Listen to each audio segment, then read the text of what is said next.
अस्सलाम वालेकुम। पिछली वीडियो में हम लोग बात कर रहे थे राय स्टोन की और लोगों ने राय स्टोन को किस तरीके से एज़ अ करेंसी के तौर पे इस्तेमाल करना शुरू किया। इसी बात को हम आगे बढ़ाते हैं। तो ये राय स्टोन थे जैसा कि हमने डिस्कस किया। 9000 पाउंड का एक बहुत बड़ा भारी भारी पत्थर होता है जिसके बीच में डोनट का सुराख होता है ताकि लोग एक जगह से दूसरी जगह इसको मूव कर सकें। और इसको लोगों ने मुसल्लिम तौर पे एक करेंसी के तौर पे इस्तेमाल करना शुरू किया। अब जो राय स्टोन था इसकी जब ट्रांसफर ऑफ ओनरशिप होती थी, जो एक ओरल हिस्ट्री है जो लोगों के दिमाग के अंदर बनती थी। मिसाल के तौर पे जैसे हम शादी करते हैं तो निकाह में बहुत सारे गवाहान मौजूद होते हैं ताकि कल कल अगर कोई बोले कि ये दोनों आपस में किस तरह रह रहे हैं साथ में, कि आपस में क्या रिलेशनशिप है, तो आपके पास 100-200 लोग हो जो बोलेंगे जी हम इनके निकाह में शरीक हुए थे, दोनों मियाँ बीवी हैं और इसकी गवाही हमारे पास है और हम क्योंकि वहाँ पे मौजूद थे, हमने इसको लाइव विटनेस किया था।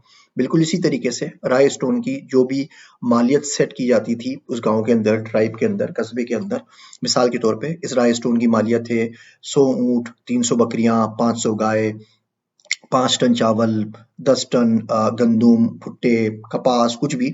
अब कोई शख्स खरीदना चाहेगा तो आके इस मालियत की चीज़ें उस बंदे को देगा और वो बंदा इसकी ओनरशिप ट्रांसफ़र कर देगा दूसरे बंदे को। जिस तरीके से हम गाड़ी बेचते हैं, जिस तरीके से हम घर बेचते हैं। अब घर बेचते हैं तो घर तो कहीं मूव होके जाता नहीं ना। तो जो बंदा होता है उसका ओनर चेंज हो जाता है।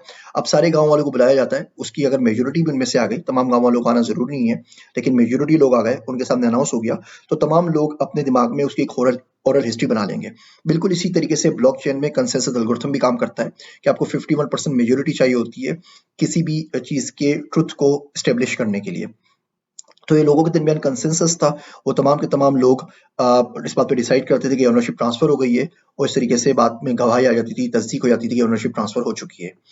अगर आप देखें तो ये तमाम जो लोग होते हैं, ये लोग एक पब्लिक लेजर मेंटेन कर रहे होते हैं अपने दिमागों के अंदर और फिर आप उसी राइज़स्टोन के तहत लोगों से उधार भी ले सकते हैं। मिसाल के तौर पे आप एक कस्बे के, आप एक ट्राइब के, कबीले के सरदार हैं, आप ओन करते हैं राइज़स्टोन को और खुदा ना खास्ता कोई नागहानी आफ़त आ जाती है।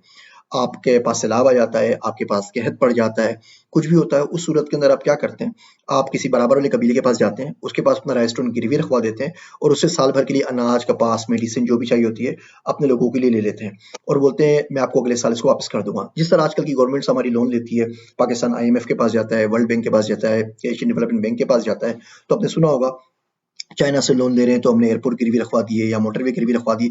बिल्कुल इसी तरीके से उस दौर का राय स्टोन को आज आपका मोटरवे समझ लें। आप पैसे नहीं दे सकेंगे तो लोग मोटरवे पे जो टोल लगा के अपने पैसे पूरे कर लेंगे।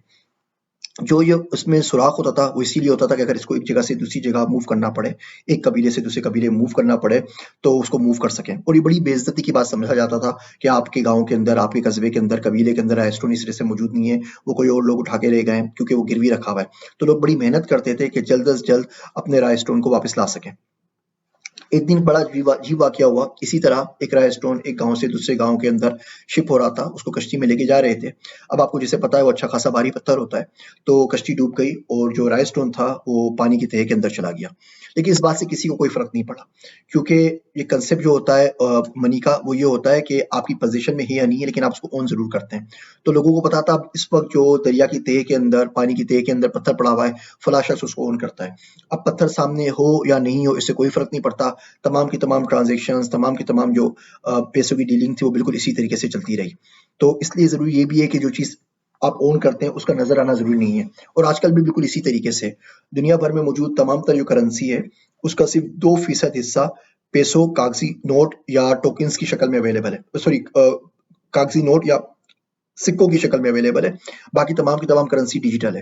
मिसाल के तौर पे अगर आपके अकाउंट में 10 लाख रुपए हैं और आप लाख रुपए किसी को ट्रांसफर करना चाहें, तो उस शख्स के अकाउंट में लाख रुपए के हिस्सों में बढ़ जाएँगे और आपके पास से 10 लाख से कम हो गए 9 लाख हो जाएँगे। अब ये फिजिकल कैश नहीं है बैंक के वॉलेट में पड़ा हुआ है, सिर्फ एक डिजिटल नंबर है जो किसी डिस्ट्रीब्यूट लेजर के अंदर, जो कि कंप्यूटर में एक डेटाबेस है, उसके अंदर मौजूद है। तो सेम कांसेप्ट आप देखें जो वहाँ से चले आ रहे हैं, हज़ारों साल पुराने कांसेप्ट हैं, आज भी उसी तरीके से चल रहे हैं। कांसेप्ट वही रहता है, नाम, जहत, शक्ल, हैयत उसकी बदल जाती है, लेकिन मेन जो बुनियादी कांसेप्ट है वो बिल्कुल वैसे का वैसा ही रहता है कि आपके पास कोई चीज़ पोजीशन में होनी ज़रूरी नहीं है उसको ओन करने के लिए। आप ओन करते हैं, आपकी पोजीशन में हो ना हो, इससे फ़र्क नहीं पड़ता। आपने ज्वेलरी ली हुई है, बैंक में रखवाई हुई है, अब आपके पास आपकी पोजीशन में तो इस वक़्त मौजूद नहीं है, लेकिन बहरहाल आप उसको ओन करते हैं। इसी तरह राइस स्टोन के साथ हुआ कि स्टोन डिसअपीयर हो गया, लेकिन लोगों को कोई फ़र्क नहीं पड़ा।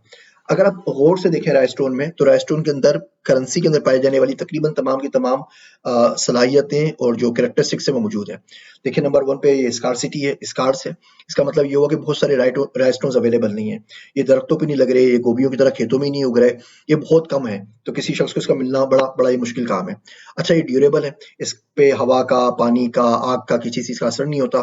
तो ये नहीं होता कि जी आपके पास रायस्टोन है और अगर बारिश पड़ गई तो बारिश के साथ वो बह जाएगा। अच्छा इसकी डुप्लीकेशन मुश्किल नहीं है, यानी काउंटरफीट नहीं हो सकता। ये नहीं कि हर शख्स जाके कोई भी इस जैसा रेस्टोरेंट बना ले, इसको बनाना बहुत मुश्किल काम है। तो इस तरीके से इसकी काउंटरफीटिंग डुप्लीकेशन नहीं हो सकती, जिस तरह सोना या किसी और चीज़ की क्रिप्टो करेंसी की नहीं हो सकती। जब आप चेंज ऑफ ओनरशिप के ऊपर बात करते हैं तो हम सिंपल एक मेंटल लेजर की बात कर रहे हैं। इसकी मदद से आप मजीद कमोडिटीज जो हैं उनको भी ट्रेड कर सकते हैं और इसके बदले में आप दूसरी चीज़ें भी बाकी लोगों से खरीद सकते हैं। यानी कि मीडियम ऑफ एक्सचेंज के तौर पे यूज़ हो सकता है। इसके अगेंस्ट आप कोई और चीज़ ले सकते हैं।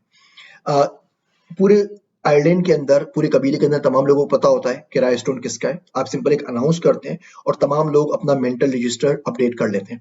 अगर आप गौर से रायस्टोन को देखें तो मैं आपसे एक सवाल पूछना चाहूंगा, क्या आपको ऐसा लगता है कि रायस्टोन एक सेंट्रलाइज सिस्टम है? नहीं जी, ये एक डिसेंट्रलाइज़ सिस्टम है, जैसे कि ब्लॉकचेन होता है, जैसे ट्रू ब्लॉकचेन कांसेप्ट होता है।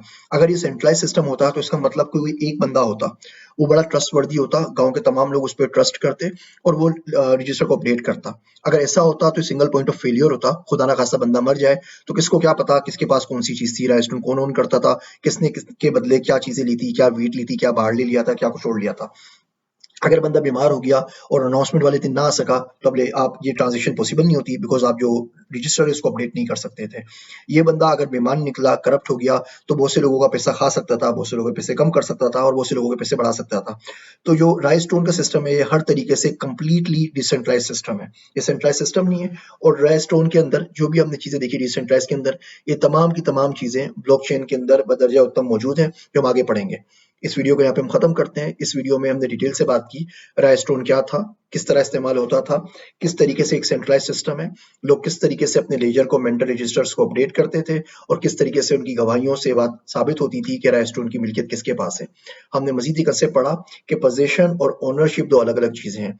कोई चीज आप ओन करते हैं, इसके लिए जरूरी नहीं है कि आप उसको पजेस भी करते हो, आपके पास मौजूद भी हो। वीडियो देखने का शुक्रिया। जज़ाकल्लाह खैर।